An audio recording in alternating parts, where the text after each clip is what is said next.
week earlier on the road against an extraordinarily tough pass rush in Cleveland. We all saw what wound up happening. All right, we'll come back to this in a little while. But I got to get to the college of it all here, because Clemson is off to a tough start by its lofty standards, losing already to Georgia and NC State this month after not losing a single game in August or September over the previous 6 years.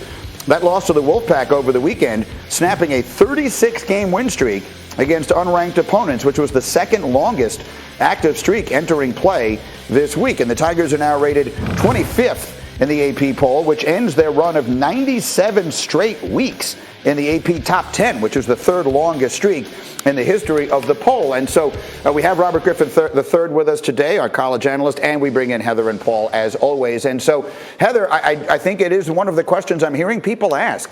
Are Clemson's days as a national powerhouse, have we seen that come to an end?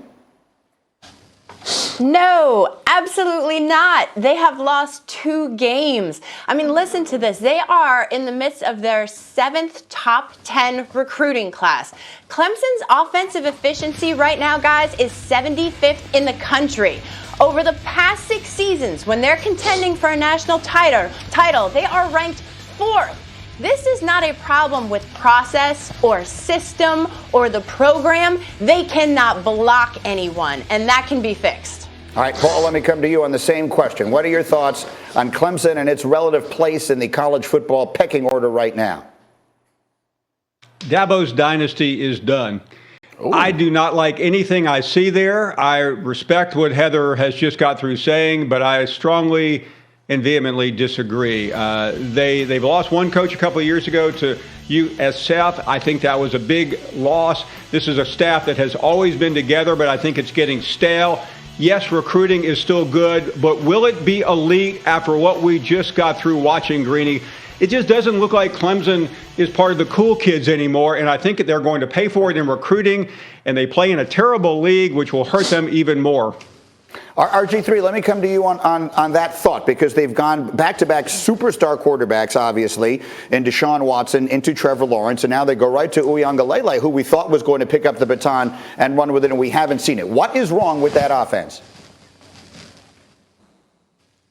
Greeny, I got to say first, it's DJ Uiagalelei, and I don't agree with Paul. I don't think maybe they're taking too much off the top for Paul there. Clemson's not done as a power. They're not done as a national power. I really believe that their offense is really the key for them. They have to learn to adapt to the times, right? The days of lining up and just steamrolling people because you have better athletes are over.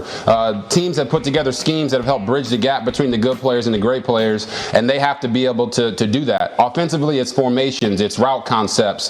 They have to have more variety there. But I also think they have to make a mental decision to go ahead and ride the coach of DJ Uiagalelei. I called the game last week, and I saw him go out there and make some plays that most quarterbacks can't make. So I wouldn't be opposed to them just spreading it out, using their length at receiver, the athleticism that they have, and the size, and letting DJ throw it on first, second, and third down, because they're not run blocking well. You're not pass blocking that great, but it's better than their run blocking. So you just got to make a decision and move forward that way. But I do not think Clemson is done. Dabo's a great coach.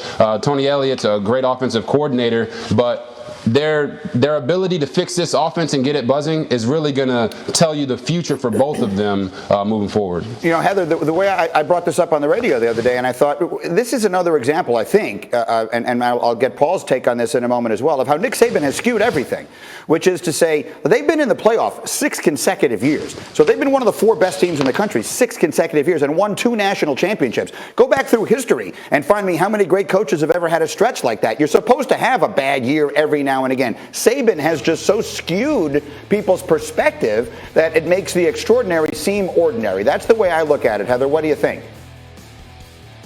I agree with you. And when you look at Dabo Swinney, his winning percentage right now is over 80%. He's right behind Nick Saban. In order to get to the College Football Hall of Fame, your winning percentage has to be 60%. So if you take it into perspective, like you're saying, he's right behind Nick Saban. And yes, Saban has absolutely skewed it. That's why he's making $1 gazillion, because nobody can beat him.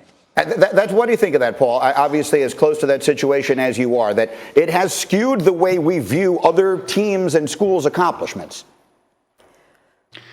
Correct, but one thing I want to say, Greeny, and if you walk out your building right now and go about 5 blocks to Wall Street, when the market opens in an hour, they're not buying stock on what happened yesterday or 4 years from now. They're looking ahead, and that's my concern about the Clemson program. Some of it is the ACC, but most of it is just perception. Everything is compared to perfection. Everything is compared to Nick Saban, and when you lose at North Carolina State after almost losing to Georgia Tech, suddenly the bottom falls out, and that's why there is a negative perception about Dabo Swinney's program today.